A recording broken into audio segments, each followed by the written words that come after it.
This question is about admission process. How is CSAT relate with the interview? CSAT is a special test, a very difficult test, but a very broad spectrum test. Broad spectrum in the sense that there's about 10, 12 questions on very different subjects, from probability, combinatorics, continuous mathematics, programming, this and that. And nobody is competent about all these fields, but every one of you will have some specific predilection for some of them. And so you can choose to answer well the questions that you think you're good at. And then this will be helpful as a showcase of your strength. And you don't have to get a perfect score in everything. In fact, it's impossible. So nobody is expecting that. It's a test that's nowadays more or less only used by Trinity. Maybe there's another college that uses it, but certainly not the majority of the 31. Pembroke, okay, yeah. And we make people do the CSAT after we've selected them for interview. So the day of the interview, before you do the interview, you do this CSAT, more or less. But the people who just apply, they don't have to do the test. Only after you've been invited for interview, then you do the test. And then we use, and Pembroke, I'm not sure does that, but we do. We use your answers to the CSAT, which is the things that you said you're best at, as input to the interview. So you obviously liked this thing about combinatorics. Let's talk more about this. Okay? And so the interview starts with you discussing something practical you've done. It's not an interview about, oh, what do you want to do when you grow up, and blah, blah.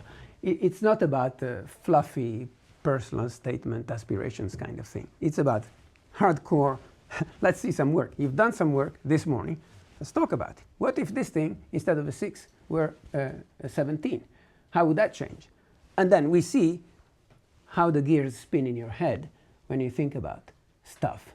Because what we care, really, I mean, if you go to my website and you check those admissions related stuff, there's one video specifically that I would like you to see, which is my suggestions on how to do well in the interview if you get invited to the interview. If you get invited to the interview, first of all, congratulations, because you're already above a large majority of the applicants. Okay, not everybody gets invited to interview, only a small subset. But of those who get invited to interview, only a small subset actually get an offer from the college. So you are going to be, heartbeat, I've been invited to interview.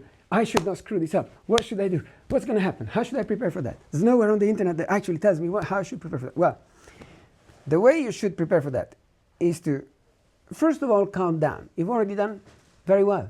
That's great. Congratulations. Don't cram until the last minute, because it doesn't really help. I mean, you've done everything that matters for getting admitted in the past 10 years. I mean, the last 2 weeks will not make a difference.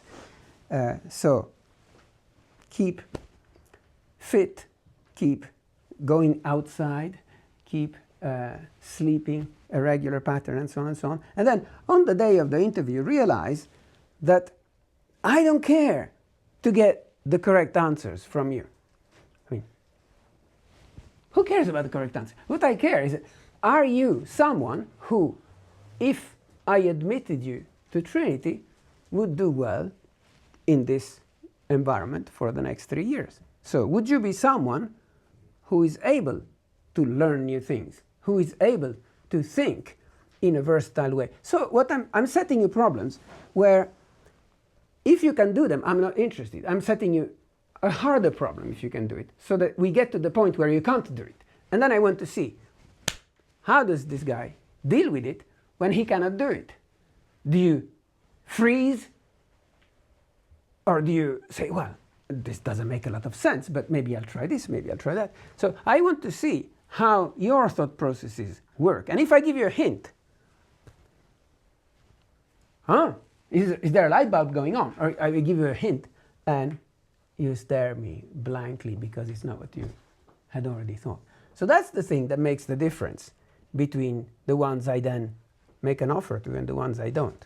Would you work in this environment? And I want to see that by seeing how you react to problems you can't solve. But maybe with my help, you can solve them, maybe. And if you can, then that's a good sign. And I don't care about getting the answer, right? The answer is neither here nor there. It's the thought process that I'm interested in. And if you come out of here say, he asked me so many questions I didn't know the answer to. Don't worry, that's not the point. What is the point is, could you actually reason about stuff, make new discoveries on the spot? Because that's a kind of simulation of what you will be facing throughout your 3 years of your degree in here. Does this make any sense? Yes. Yeah. I probably said it a lot better in the video if you go and watch that.